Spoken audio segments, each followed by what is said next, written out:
আমরা লক্ষ্য করেছি আজ কদিন ফেনীকে দখল করার চেষ্টা চলছে। চট্টগ্রামকে তারা আলাদা করতে চায়, যৌতুক হিসেবে নিতে চায়। আমরা বলি আমরা যৌতুক দিব কেন? কথা বলে না। আমাদের চাঁপাইনবাবগঞ্জের শিবগঞ্জে 3 দিন পূর্বে মাহফিল ছিল। ওখানে নিশ্চয়ই আপনারা লক্ষ্য করেছেন, ওখানেও বিএসএফ এর ভাইয়েরা ওখানেও ঝামেলা শুরু করেছে। ইন্টারনেটে দেখেছেন, চতুর্দিক থেকে আমাদেরকে তারা হত্যা করতে চায়, ভাতে মারতে চায়, পানিতে মারতে চায়। আমরা বলি এই জমিনে আমরা বিধর্মী ভাইদের সাথেও বন্ধুত্ব করে মিলেমিশে চলি। আমরা তাদের মন্দির পাহারা দেই, ওনারা আমাদের মসজিদ পাহারা দেয়। এই দেশে দাঙ্গা সৃষ্টি করে বাংলাদেশকে দখল করার চেষ্টা করলে জাতির লোকেরা কিন্তু বরদাস্ত করবে না। কারণ মনে রেখো, এই বাংলাদেশের মুসলমানেরা জীবন দেওয়ার জন্য যে ট্রেনিং নেবার প্রয়োজন, মুসলমানেরা বারবার ইসলামের জন্য রক্ত দিয়ে সে ট্রেনিং নেয়া, তাদের শিক্ষা গ্রহণ করা হয়ে গেছে। আমরা ট্রানজিট দিয়েছিলাম, বিগত জালেম শাহী সরকার তোমাদেরকে ট্রানজিট দিয়েছিল।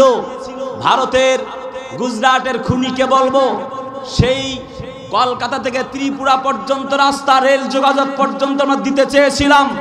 কিন্তু মনে রেখো, তোমরা যদি মুসলমানদেরকে মারতে চাও, আমাদের সেই বিভিন্ন পয়েন্টে পয়েন্টে আমাদের কাঁটাতারের বেড়া সরে দিয়ে আমাদের জায়গা দখল করতে চাও, তোমাদের ট্রানজিট, তোমাদের চাকা বাংলার মাটি দিয়ে ঘুরতে দেওয়া হবে না।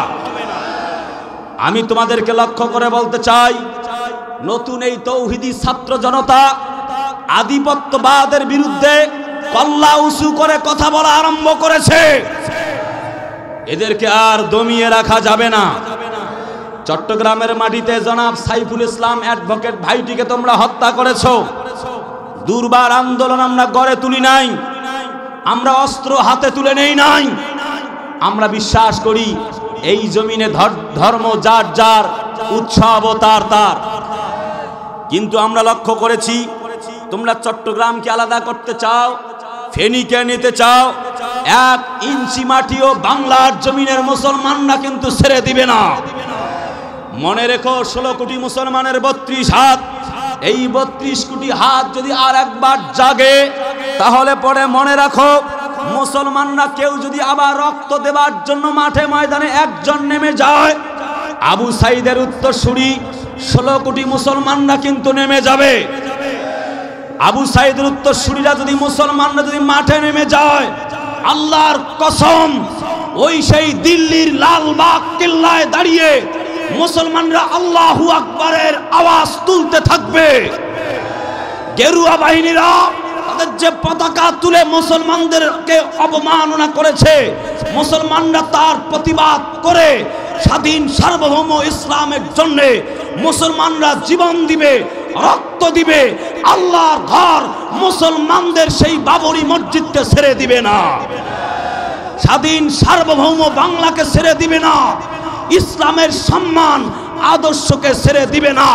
আপনি যদি গৌর গোবিন্দের ভূমিকায় মাঠে নামেন, আমরা শাহজালালের ভূমিকায় তরবারি হাতে নিলে আল্লাহর কসম আপনার মাসরত খান খান না করে আমরা ঘরে ফিরবো না, ফিরবো না, ফিরবো না।